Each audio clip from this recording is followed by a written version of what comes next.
CDC 6 includes a comprehensive cue-based automation system. We can store multiple cues within a show file and store multiple show files within a project. So to load a pre-recorded project into the console, we go to the project editor within the console's filing system, choose the project we want to activate, choose the show, and click OK. And the show will be loaded when I recall the first cue. So I've recalled the first cue of the show, and we can see the console's labelled itself, the buses have been configured, all of the EQs, dynamics processing and effects have been recalled. To add a new cue, I press Store and the screen gives me a number of options. I can add this new cue to the end of the cue list. I can update the current cue with the new data.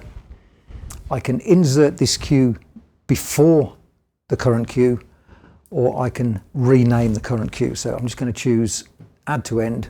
So that's now created a new cue within the show file, which has automatically been renamed Q3, but obviously I can go and rename that manually if I choose to do that.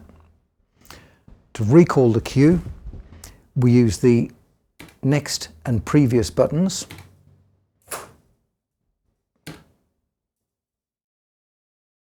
To recall whichever cue we want to run at the time. If I double tap on any of the cues, it brings up another set of options, one of which is Delete Cue. So I can delete cues from the cue list as I choose.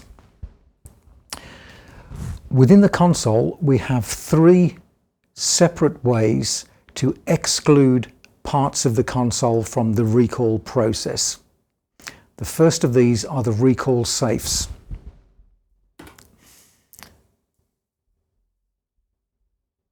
So we go to Recall Safes in the user area of the menu, and this allows us to exclude these functions from recall globally across the entire console for the entire duration of this project.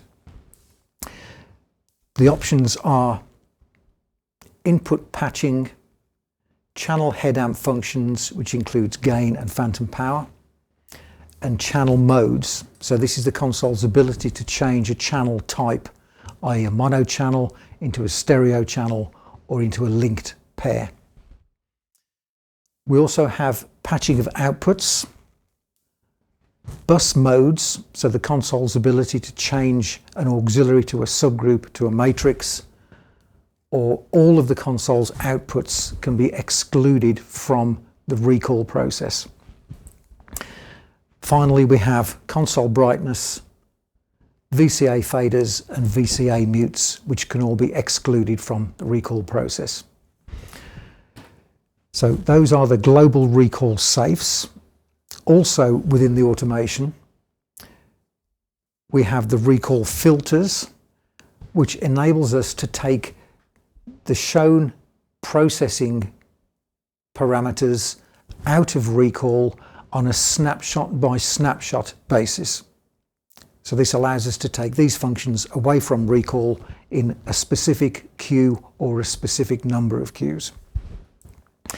The options are phantom power, input gains, EQ, dynamics, mutes, insert switching, A/B input selection, send return, and faders. So those are all of the options for the input channels which can be excluded from recall on a cue by cue basis. Similar options are available for outputs, trim, EQ, dynamics processing, send and return, mute, and fader movements. So those are the recall filters.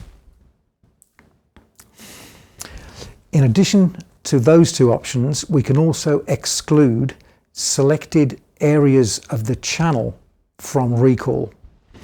So by holding down the isolation button and selecting a channel, I can now choose to exclude selected areas of that input channel from recall until I put the channel back into recall. So very quickly, if I just need to take something out of recall,